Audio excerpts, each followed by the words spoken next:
नमस्कार दोस्तों, स्वागत है आपका हमारे चैनल भक्ति रसवानी में।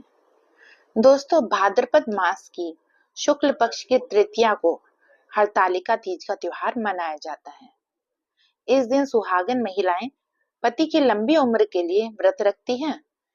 इस साल हरतालिका तीज का त्योहार 26 अगस्त को मनाया जाएगा। सबसे पहले इस व्रत को माता पार्वती ने भगवान शिव के लिए रखा था। तो सुनते हैं हरतालिका तीज की व्रत कथा। दोस्तों, हरतालिका तीज व्रत कथा के अनुसार शिवजी ने माता पार्वती को इस व्रत के बारे में विस्तार पूर्वक समझाया था। माँ गौरा ने माता पार्वती के रूप में हिमालय के घर जन्म लिया था। बचपन से ही माता पार्वती भगवान शिव को अपने पति के रूप में पाना चाहती थी और उसके लिए उन्होंने कठोर तप किया। 12 साल तक निराहार रहकर उन्होंने कठोर तप किया। यह सब देखकर उनके पिता बहुत दुखी थे। एक दिन नारद जी ने उनके पिता से आकर कहा कि पार्वती के कठोर तप से प्रसन्न होकर भगवान विष्णु आपकी पुत्री से विवाह करना चाहते हैं। नारद मुनि की बात सुनकर महाराज हिमालय बहुत प्रसन्न हुए। उधर भगवान विष्णु के सामने जाकर नारद मुनि बोले, महाराज, हिमालय अपनी पुत्री पार्वती का विवाह आपसे करवाना चाहते हैं। भगवान विष्णु ने भी इसकी अनुमति दे दी। फिर माता पार्वती के पास आकर नारद जी ने इसकी सूचना दी कि आपके पिता ने आपका विवाह भगवान विष्णु से तय कर दिया है। यह सुनकर माता पार्वती बहुत दुखी हुई। उन्होंने अपनी सखी को बताया कि वह भगवान शिव को पाने के लिए यह व्रत कर रही हैं। माता पार्वती की इच्छा के अनुसार उनके पिता महाराज हिमालय की नजरों से बचाकर उनकी सखियां माता पार्वती को घने सुनसान जंगल में स्थित एक गुफा में छोड़ आई।